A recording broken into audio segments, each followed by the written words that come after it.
بسم اللہ الرحمن الرحیم۔ السلام علیکم اسٹوڈینٹس، میں امید کرتی ہوں کہ آپ سب خیریت و عافیت سے ہوں گے۔ I am your Urdu teacher. جی تو اسٹوڈینٹس، پچھلے لیکچر میں ہم نے حمد کی پڑھائی شروع کی تھی۔ حمد کی ہم نے آدھی پڑھائی کی تھی، اب باقی کی پڑھائی ہم آج کے لیکچر میں کریں گے۔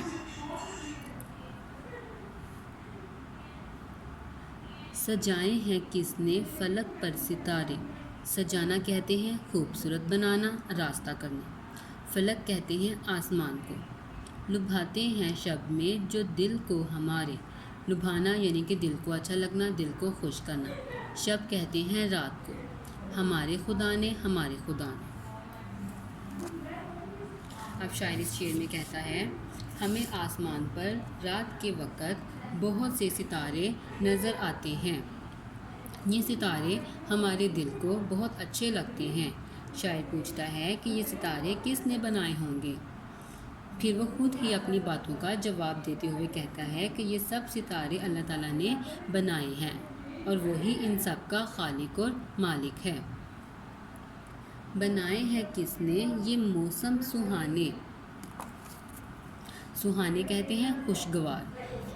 یہ کوئل کے نغمے، یہ پی کے ترانے۔ نغمے کہتے ہیں گیت کو۔ پی ایک چھوٹا سا پرندہ ہے جو سریلی آواز میں پی پی کرتا ہے۔ ترانے یعنی کہ تعریفی گیت۔ ہمارے خدا نے، ہمارے خدا نے۔ اب شاعری شعر میں کہتا ہے، اللہ تعالیٰ نے ہمارے لیے بہت سے موسم بنائے ہیں۔ ان میں سردی، گرمی، بہار، خزاں شامل ہیں۔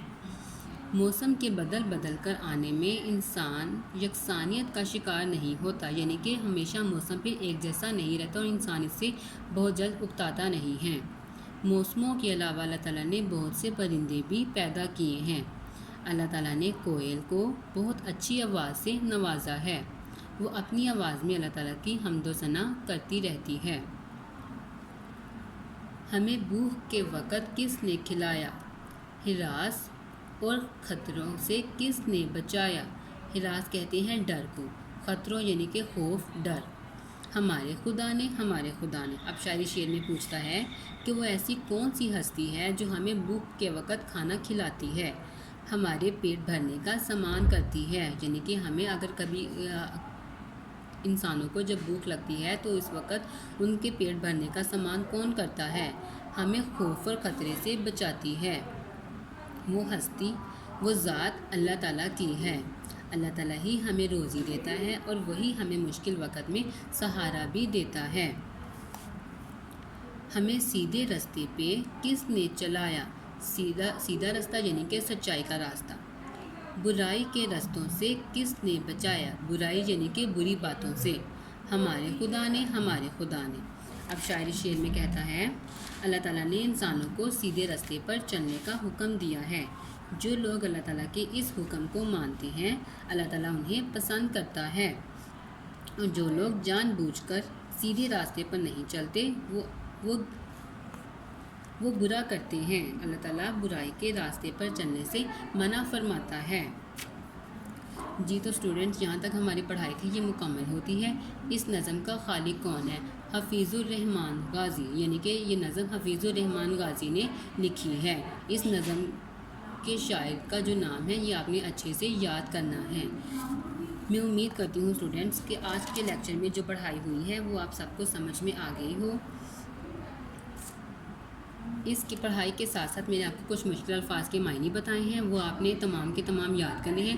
پچھلے لیکچر میں بھی کچھ الفاظ کے معنی تھے اور اس لیکچر میں بھی یہ تمام آپ نے یاد کرنے ہیں تاکہ آپ کو تشریح کرنے میں آسانی ہو۔ اس کے الفاظ کے معنی کے ساتھ ساتھ آپ نے آپ کی ورک پیجز دیا ہے۔ ورک پیجز میں آپ کی کچھ جو بک ورک ہے وہ آپ نے یاد کرنا ہے۔ سب سے پہلے ہے کالم الف کو کالم بے سے ملانا۔ یہ آپ کے کالم الف ہے، اس کو آپ نے کالم بے سے ملا کر یہاں پہ لکھنا ہے۔ درست جواب پر ٹکا نشان لگا کر نظم کے مصرے مکمل کرنے ہیں۔ اس کے بعد ہے پھر آپ کے کالم الف کو کالم بے، یہ کچھ کالم الف دیے ہیں اور کالم بے دیا گیا ہے۔ یہ آپ نے جو صحیح کالم الف کا معنی ہے وہ آپ نے یہاں ان سے دیکھ کر یہاں پہ لکھنی ہے اور آپ نے اس کو اچھے سے یاد کرنا ہے۔ جی تو اسٹوڈنٹس، آج کا ہمارا لیکچر یہیں تک تھا، مکمل ہوتا ہے۔ میں امید کرتی ہوں کہ آپ کو آج کا لیکچر سمجھ آ گیا ہو، اور ساتھ ساتھ جو میں نے آپ کو سبق بتایا ہے وہ آپ نے اچھے سے یاد کرنا ہے۔ اگلے لیکچر تک اللہ حافظ، گھروں میں رہے، محفوظ رہے، خوش رہے، آباد رہے۔ اللہ آپ سب کا حامی و ناصر۔ جزاک اللہ۔